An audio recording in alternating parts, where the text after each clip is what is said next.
May napakagandang balita para sa lahat ng SSS at GSIS pensioners. Simula Enero 2026, makakatanggap kayo ng 3,000 dagdag sa inyong buwan ng pensyon. Oo, tama ang narinig ninyo bawat buwan. Pero bago ka mag-scroll o mawala ng pag-asa sa pensyon, manatili hanggang sa dulo ng video dahil ibabahagi ko kung sino eksakto ang kwalipikado, paano ito makukuha, at paano masisiguro na hindi mo mamimiss ang dagdag na benepisyo.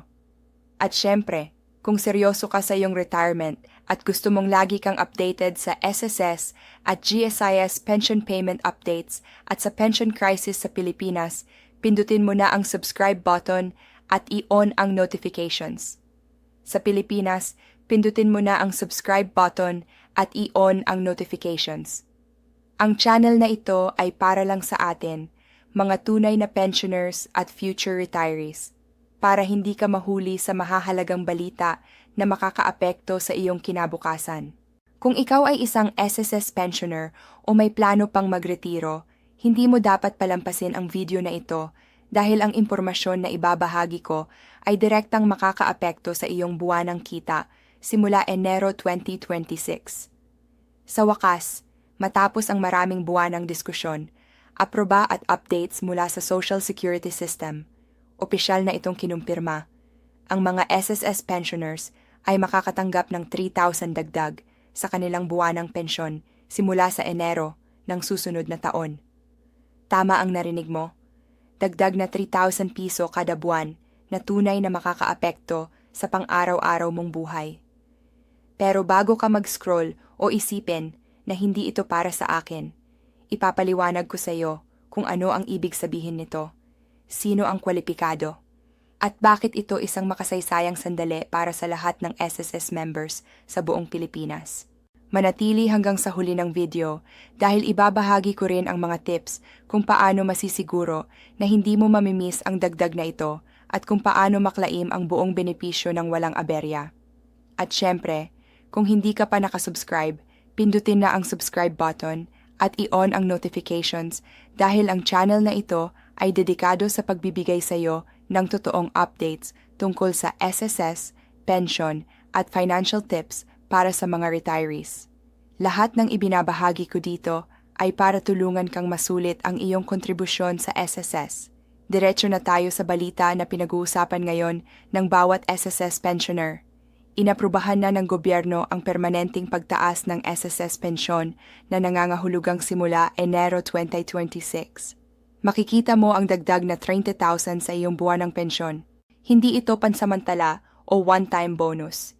Ito ay permanenteng adjustment na patuloy na ibibigay sa mga susunod na taon.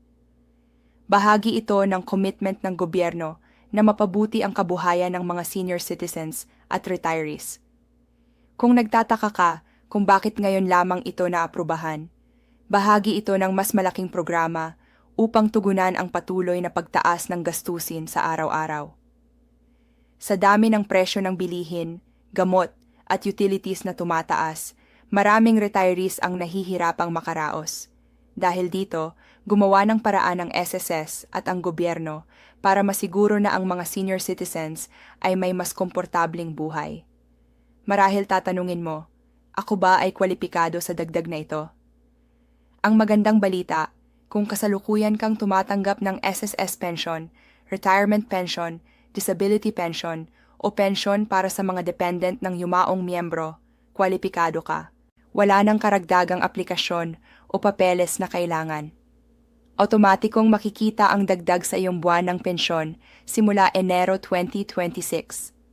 Napakadali ng proseso, lalo na sa mga hindi sanay sa teknolohiya o nahihirapan sa mga government forms. Pero mahalaga rin i-check ang iyong SSS records at siguraduhin na updated ang iyong personal information at bank account details. At siguraduhin na updated ang iyong personal information at bank account details. Kahit maliit na error ay maaaring makapag-delay ng unang dagdag na bayad, kaya't mas mabuti nang ayusin ito ngayon kaysa sa huli. Maraming tao rin ang curious kung paano makakaapekto ang dagdag na ito sa kanilang kasalukuyang pensyon. Halimbawa, kung ang kasalukuyang pensyon mo ay 10,000 kada buwan sa 3,000 dagdag, magiging 13,000 na ang iyong buwanang kita. Ito ay pera na direktang pwedeng gamitin sa bills, gamot, ribusyon ng bawat SSS member sa kanilang buong working life. Bawat pisong ibinayad sa SSS ay para sa iyong kinabukasan, at ngayon, ito ay ibinabalik sa iyo sa makabuluhang paraan. Ngunit ang pinakamahalagang punto, ang 3,000 dagdag, ay higit pa sa numero lang. Ito ay seguridad sa pananalapi at kapayapaan ng isip. Maraming pensioners ang nahihirapan sa tumataas na gastos sa pagkain, transportasyon at gamot. Sa tulong ng dagdag na ito, mas madali nang mapunan ang pangangailangan ng hindi nag-aalala sa budget. Bukod dito, may ilan na plano ring gamitin ang dagdag na pera para sa maliit na investments, savings para sa emergency, o kahit tulong sa pamilya. Nakakatuwang makita kung paano ang maayos na pensyon ay may positibong epekto hindi lang sa retiree, kundi sa buong pamilya. Para sa mga bagong retirees o may balak mag-claim ng SSS pension, magandang balita rin ito.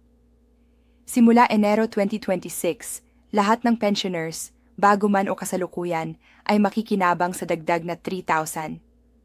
Kung plano mong magretiro o mag-claim ng pensyon sa susunod na taon, makakatiyak kang matatanggap mo ang bagong halaga agad-agad. Mahalaga lamang na handa ang iyong mga dokumento tulad ng ID, SSS records, employment history, at bank account details. Sa ganitong paraan, smooth ang proseso at walang delay sa unang bayad ng dagdag na pensyon. Tungkol naman sa proseso at timeline, tiniyak ng SSS na automatikong makikita ang dagdag sa iyong account simula Enero 2026. Wala ng extra application or requirements. Kasama ito sa government-approved pension policy, kaya siguraduhin lamang na updated ang iyong impormasyon sa SSS system para walang aberya sa pagdeposito. Subalit, mainam pa rin i-check ang online portal o bisitahin ang lokal na SSS branch para kumpirmahin. Isang maliit na error ngayon ay maaaring mag-delay ng unang enhanced payment. Kaya mas mainam na maghanda ngayon kaysa magsisi sa huli. Marami rin ang nagtatanong, makakaapekto ba ito sa ibang SSS benefits o deductions? Ang sagot, hindi. Ang ibang benefits tulad ng healthcare, loan privileges, at insurance coverage ay mananatiling pareho. Ang dagdag ay para lang sa buwanang pensyon. Ibig sabihin, dagdag na pera nang hindi nababawasan ang iba pang benepisyo. Ito ay magandang balita, lalo na sa mga retirees na umaasa sa SSS pensyon para sa kanilang pang-araw-araw na gastos at medical needs. Ang dagdag na ito ay magandang sinyalis rin para sa mga kasalukuyang nagtatrabaho at nagbabayad sa SSS. Ipinapakita ng system na mahalaga ang kontribusyon mo sa bawat taon ng trabaho at tinitiyak ng gobyerno na ang mga retirees ay may sapat na suporta. Ito rin ay maaring mag-encourage sa mas maraming tao na regular na mag-contribute sa SSS dahil nakikita nilang ang sistema ay gumagana para sa kanilang kinabukasan. At dito ko na gustong ipaalala, kung hindi ka pa nakasubscribe sa channel na ito, ngayon na ang tamang panahon.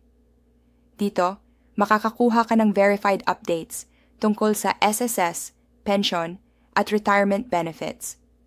Sa pamamagitan ng subscription, hindi mo mamimiss ang mahahalagang announcement, bagong pulisya, o financial tips na makakatulong sa iyong retirement income. Ang channel na ito ay ginawa para sa inyo, mga SSS pensioners, future retirees, at lahat ng nais masulit ang kanilang pananalapi. Pindutin ang subscribe button at i-on ang notifications para lagi kang updated. Ngayon, ano ang susunod na hakbang para sa mga SSS pensioners? Bukod sa 3,000 dagdag, mahalaga rin na patuloy na subaybayan ang mga anunsyo mula sa SSS o iba pang ahensya ng gobyerno. Maaaring may dagdag pang benepisyo, programa o adjustments sa hinaharap para tulungan ang mga retirees tulad ng healthcare subsidies, emergency assistance o programs para sa aktibong pamumuhay. Ang pagiging updated ay nakakatulong para masulit ang bawat oportunidad. Ano ang pwede mong gawin ngayon? Una, i-check ang SSS account online o sa branch para siguraduhin na updated ang personal information mo. Pangalawa, suriin ang bank account details para siguradong maideposito ng tama ang pensyon. Pangatlo, planuhin kung paano gagamitin ang dagdag na 3,000 para sa pang-araw-araw na gastos, healthcare, savings, o maliit na investments. Ang maayos na plano ngayon ay makakapagbigay ng mas maginhawang retirement sa susunod na taon at sa hinaharap. Sa kabuuan, ito ay isang makasaysayang update para sa lahat ng SSS pensioners. Ang 3,000 dagdag kada buwan simula Enero 2026 ay hindi lamang numero. It's financial relief, seguridad at pagkilala sa iyong kontribusyon sa SSS. Ang proseso ay automatiko, ang epekto ay tunay, at ang benepisyo ay higit pa sa personal na kita. Sa pamamagitan ng pagiging handa, pag-update ng detalye, at maayos na pagpaplano, masisiguro mong masusulit ang dagdag na pensyon at magkakaroon ka ng mas komportabling retirement. Kaya kung ikaw ay SSS pensioner o may kilalang SSS pensioner, siguraduhin i-share ang video na ito, pindutin ang subscribe button at i-on ang notifications. Ang channel na ito ay iyong mapagkukunan ng totoong updates tungkol sa SSS pension, government programs, at financial tips para sa retirees. Huwag palampasin ang pagkakataong makuha ang dagdag na pensyon at masiguradong handa ka sa Enero 2026. Manatiling proactive, manatiling updated, at higit sa lahat, masiguradong may enjoy mo ang iyong retirement dahil karapat-dapat ka dito.